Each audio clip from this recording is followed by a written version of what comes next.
അത് നസീമ ടീച്ചർ പിന്തുടർന്ന പോലെ, എൻ്റെ ഉപ്പ പിന്തുടർന്ന പോലെ ഒരു ഉറച്ച നിലപാടുള്ളവളായിട്ട് മുന്നോട്ട് പോവാന്നുള്ളതാണ് എൻ്റെ ലക്ഷ്യം.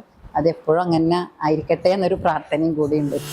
എനിക്ക് തോന്നുന്നത്, ഞാൻ ഒരുപാട് ഇങ്ങനെ ജീവകാരുണ്യ മേഖലകളിലൊക്കെ പ്രവർത്തിക്കാറുണ്ട്. അങ്ങനെയുള്ള ആളുകളെ കാണുമ്പോൾ എനിക്ക് വല്ലാത്ത ഒരു പ്രയാസം തോന്നാറുണ്ട്. ജയിച്ച ഇടങ്ങളിൽ ജയിച്ചു വരാന്നുള്ളത് അത് വലിയ കഴിവൊന്നും അതിന് വേണ്ടല്ലോ. നമ്മുടെ പാർട്ടിക്ക് വേണ്ടിയിട്ട് നമുക്ക് കിട്ടാത്തൊരു വാർഡ് പൊരുതി എടുക്കുക എന്നുള്ളത് ഒരു എന്താ പറയാ, ഒരു ആവേശമായിട്ട്, അതിലൊരു ത്രില്ലുണ്ട്. നിന്റെ ഓടക്കുഴൽ നാദം കേൾക്കാൻ കൊതിച്ച് വ്യാമോഹിച്ചവളല്ലോ ഞാൻ ശ്രുതിഭംഗം വന്നു പോയ സഖിയാണല്ലോ എന്ന് പറഞ്ഞിട്ടുള്ള ഒരു ഇതാണ്. എനിക്ക് ഇതാണ് കംഫർട്ടബിൾ. ഓരോ മനുഷ്യനും അവരവർക്ക് ഇഷ്ടമുള്ള എന്താണോ കംഫർട്ടായിട്ടുള്ളത് അത് ധരിക്കുക എന്നുള്ളതാണ്. ആയിഷ കന്നി അംഗമാണ്, ആദ്യ തെരഞ്ഞെടുപ്പാണ്, ജയിക്കുകയോ തോൽക്കുകയോ എന്തുമാവട്ടെ, എന്താണ് ഭാവി കാര്യങ്ങൾ എന്തൊക്കെയാണ് ആയിഷ മനസ്സിൽ പ്ലാൻ ചെയ്തിട്ടുള്ളത്? അപ്പൊ എനിക്കിപ്പോഴുള്ളത് തന്നെ തുടർന്നുകൊണ്ട് പോവാന്നുള്ളതാണ് എൻ്റെ ലക്ഷ്യമായിട്ടുള്ളത്. സജീവ രാഷ്ട്രീയം പിന്നെ എൻ്റെ അക്കാദമിക് ഇതുണ്ടല്ലോ അതും. പക്ഷെ എന്തായാലും എൻ്റെ ജീവിതത്തിലെ ഏറ്റവും വലിയ ഒരു നാഴികല്ല് എന്ന് പറയുന്നത്, എൻ്റെ മറക്കാൻ പറ്റാത്തൊരു പോയിന്റ് എന്ന് പറയുന്നത് മുക്കൂടാണ്. അതിന് ഞാൻ ജയിച്ചാലും തോറ്റാലും മുക്കൂടിന് വേണ്ടിയിട്ട് എനിക്ക് എന്താണോ ഇനി ഭാവിയിൽ ചെയ്യാൻ വേണ്ടി കഴിയുന്നത്, അവിടെയുള്ള ഒരുപാട് മക്കളാണ് ഇപ്പം എൻ്റെ മനസ്സിലുള്ളത്.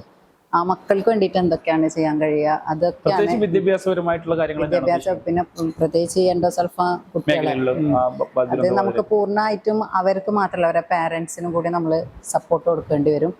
അപ്പോൾ ഇപ്പോഴുള്ളത് പോലെ ഇപ്പോഴുള്ള കാര്യത്തിൽ ഞാൻ ഭയങ്കര ഹാപ്പിയാണ്. ആ ഹാപ്പിനെസ് എപ്പോഴും ജീവിതത്തിൽ തുടർന്നുകൊണ്ട് പോവുക എന്നുള്ളതാണ്.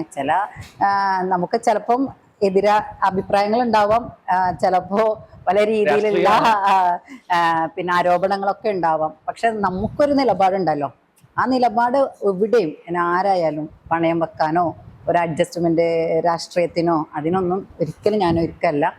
അത് നസീമ ടീച്ചർ പിന്തുടർന്ന പോലെ, എൻ്റെ ഉപ്പ പിന്തുടർന്ന പോലെ ഒരു ഉറച്ച നിലപാടുള്ളവളായിട്ട് മുന്നോട്ട് പോവാന്നുള്ളതാണ് എൻ്റെ ലക്ഷ്യം. അതെപ്പോഴും അങ്ങനെ ആയിരിക്കട്ടെ എന്നൊരു പ്രാർത്ഥനയും കൂടിയുണ്ട്. നസീമ ടീച്ചറും ആയിഷ ഫർസാനയും, നസീമ ടീച്ചറുടെ പിൻഗാമി എന്ന പേരിലാണ് ആയിഷ ഫർസാന ഇപ്പോൾ രംഗപ്രവേശം ചെയ്തിട്ടുള്ളത്. ഞാൻ പലപ്പോഴും ആയിഷയെ ശ്രദ്ധിക്കാറുണ്ട്. ആയിഷയുടെ വേഷവിധാനം, നസീമ ടീച്ചർ ഞാൻ കാണുമ്പോൾ എപ്പോഴും സാരിയും ഇതൊക്കെ കൊടുത്തിട്ടാണ് നസീമ ടീച്ചർ പൊതുപ്രവർത്തന രംഗത്ത് വന്നുകൊണ്ടിരുന്നത്. ആയിഷ ഫർസാന ഏത് സമയത്ത് കാണുമ്പോഴും പർദ്ദ ധരിച്ചിട്ടാണ്. ഒരു മുസ്ലിം ഐഡന്റിറ്റിയാണ്, ഓക്കെ, സ്വാഭാവികം.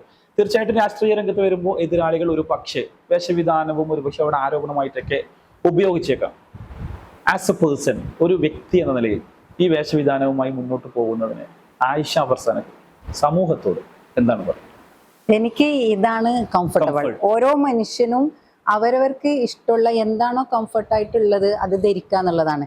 ഇപ്പൊ നിങ്ങൾ പാൻറ്റും ഷർട്ടും ധരിക്കുന്നത് പോലെ നിങ്ങൾ ഇതിൽ കംഫർട്ടാണ്, അതേപോലെ എനിക്ക് ഇതാണ് കംഫർട്ട്. ഇത് ഞാൻ മുമ്പേ എന്തെന്ന് അറിയില്ല, ഒരു മുമ്പ് സാരി എടുത്തിട്ടുണ്ടായിരുന്നു, ചുരിദാർ ഇട്ടിട്ടുണ്ടായിരുന്നു. ഇല്ല, ഇതുവരെ അങ്ങനെയുള്ള ആരോപണങ്ങളൊന്നും ആരും ഉന്നയിച്ചിട്ടില്ല. കാരണം നമ്മുടെ സ്ഥലം കേരളം ആണെങ്കിലും നമ്മുടെ ആണെങ്കിലും എല്ലാവരും ഉൾക്കൊള്ളാൻ കഴിയുന്ന മനസ്സിന്റെ ഉടമകളാണ്. അവരൊരു വസ്ത്രത്തിന്റെ പേരിലോ ഏതെങ്കിലും ഒരു ആശയത്തിന്റെ പേരിലൊന്നും ആരോപണങ്ങൾ ഉന്നയിക്കാൻ മുതിരില്ല. അങ്ങനെ മുതിർന്നവരൊക്കെ നമ്മുടെ സമൂഹം ഒറ്റപ്പെടുത്തിയിട്ടുണ്ട്.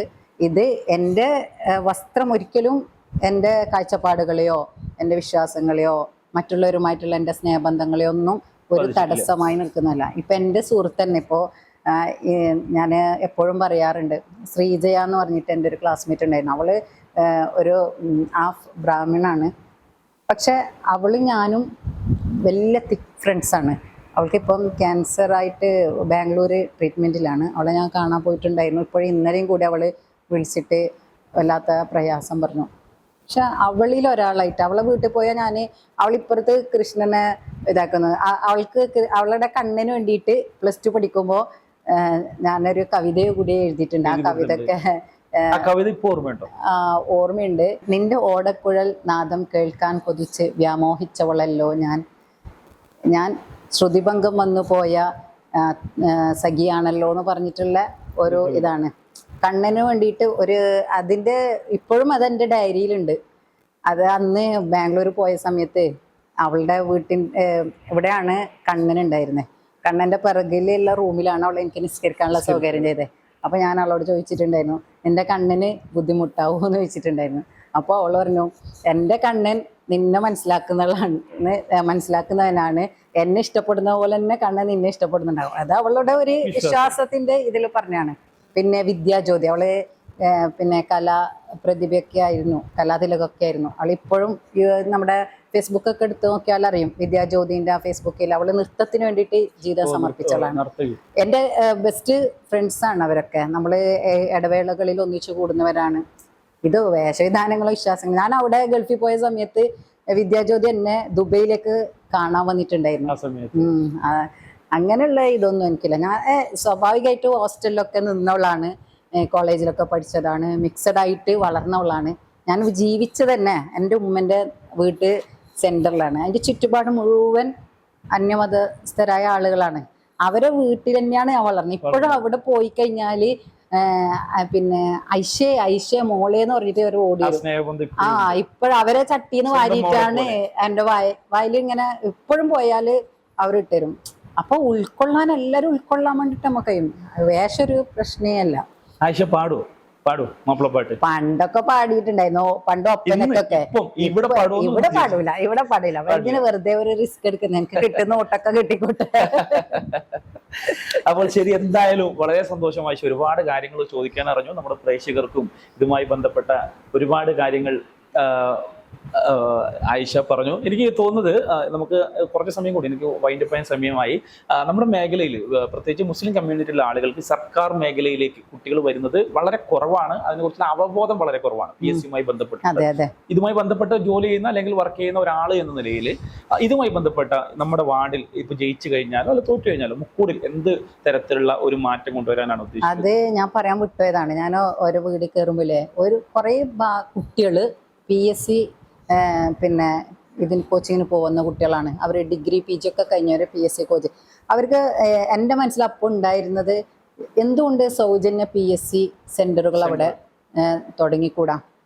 നമുക്ക് അതിന് പ്രാധാന്യം കൊടുക്കുന്ന കുട്ടികളുണ്ടാകുമ്പം എന്തുകൊണ്ട് അവർക്ക് ഗവൺമെൻറ് ജോലിയിലേക്ക് എത്തപ്പെടാനുള്ള ഒരു സ്റ്റെപ്പ് നമ്മളായിട്ട് നമ്മുടെ ഗവൺമെന്റിന്റെ അണ്ടറിൽ, അതായത് ഒരു മെമ്പർ എന്ന് പറഞ്ഞാല് ജനങ്ങളെ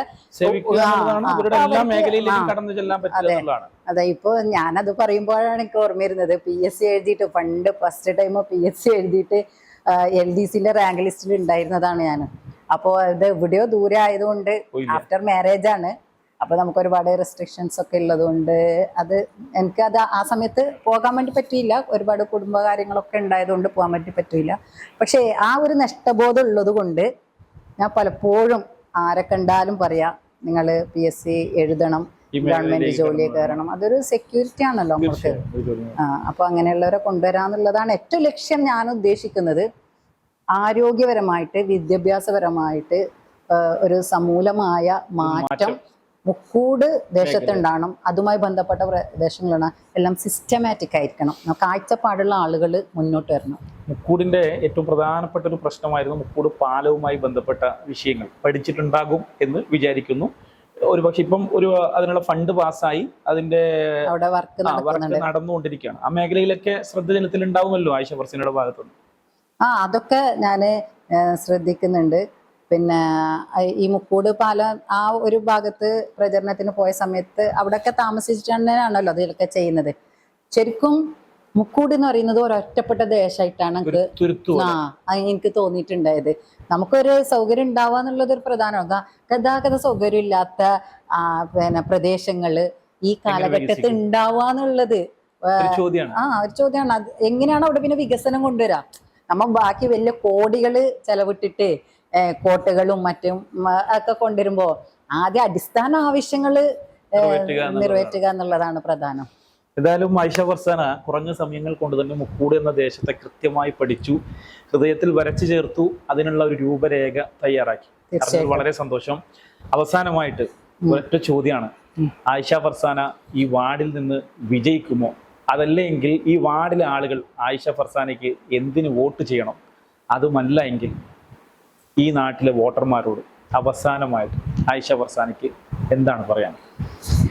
പ്രിയപ്പെട്ടവരെ, ഒരുപാട് കാലങ്ങളായിട്ട് നമ്മൾ ഒരേ ഭരണത്തിന്റെ കീഴിലാണ് മുന്നോട്ട് പോയിക്കൊണ്ടിരിക്കുന്നത്. തീർച്ചയായിട്ടും ഒരു മാറ്റം വേണം. മാറ്റം വേണമെങ്കിൽ അതിന് തീരുമാനമെടുക്കേണ്ടത് ഞാനോ ഇവിടെയുള്ള ആളുകളോ ആരുമല്ല, മറിച്ച് നിങ്ങളാണ്. നിങ്ങളുടെ ഓരോ വോട്ടും മാറ്റത്തിന് വേണ്ടിയായിരിക്കണം. ശുദ്ധമായ കുടിവെള്ളം ലഭിക്കുന്ന, സുരക്ഷിതമായ പാർപ്പിട സൗകര്യമുള്ള, ഒരു ഗതാഗത സൗകര്യമുള്ള, ഇനി വരുന്ന തലമുറകൾക്ക് നല്ല വിദ്യാഭ്യാസ ശാക്തീകരണം ഉള്ള, പിന്നെ ആരോഗ്യ മേഖലകളിൽ കുറച്ചും കൂടി ഡെവലപ്മെൻ്റ് ഉള്ള ഒരു ഏരിയ ആയിട്ട് മുക്കൂടിനെ മാറ്റാൻ വേണ്ടിയിട്ട് തീരുമാനിക്കേണ്ടത് നിങ്ങളാണ്. നിങ്ങൾ എനിക്ക് വോട്ട് ചെയ്ത് ഞാൻ വിജയിക്കുകയാണെങ്കിൽ, ഒരു മെമ്പറായി വരികയാണെങ്കിൽ, നിങ്ങൾക്ക് വേണ്ടിയിട്ട് നിങ്ങളിൽ ഒരാളായിട്ട്, നിങ്ങളുടെ മകളായി, കൂടപ്പിറപ്പായി ഞാൻ എന്നും ഉണ്ടാവും എന്നുള്ളത് വെറും വാക്കല്ല. ഇത് നസീമ ടീച്ചർ പ്രസിഡന്റ് ആയിരുന്ന സമയത്ത്, മെമ്പറായിരുന്ന സമയത്ത് മുക്കൂടിന് വേണ്ടിയിട്ട്, ഇവിടെയുള്ള പഞ്ചായത്തിലെ ഓരോ പ്രദേശങ്ങൾക്ക് വേണ്ടിയിട്ട് എത്രമാത്രം ഡെഡിക്കേഷന് കൂടിയാണോ പ്രവർത്തിച്ചത്, അതേപോലെ ആ പാരമ്പര്യം നിലനിർത്തിക്കൊണ്ട്, ആ മാതൃക നിലനിർത്തിക്കൊണ്ട് ഞാൻ ഉണ്ടാവുമെന്ന് നിങ്ങൾക്ക് പൂർണ്ണമായും വാക്ക് നൽകുകയാണ്. അപ്പോൾ എല്ലാവരും ഇനി വരുന്ന തെരഞ്ഞെടുപ്പിൻ്റെ ദിവസം മാറ്റത്തിന് വേണ്ടിയിട്ട് വോട്ട് ചെയ്യുക.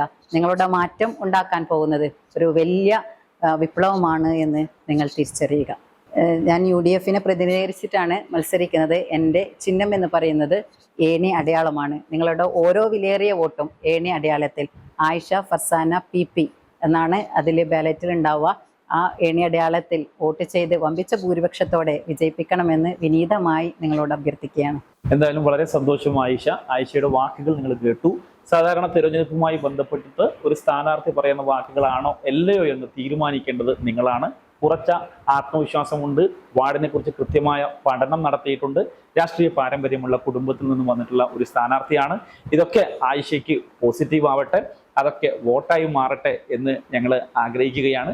എന്തായാലും ശുഭകരമായ രാഷ്ട്രീയ ജീവിതം ആശംസിക്കുന്നു. അതോടൊപ്പം ഈ തെരഞ്ഞെടുപ്പിൽ കന്നി അംഗത്തിൽ ഈ വാർഡ് വിജയിച്ചു വരാൻ കഴിയട്ടെ എന്നും പ്രാർത്ഥിക്കുന്നു. Thank you very much. എല്ലാവർക്കും നന്ദി.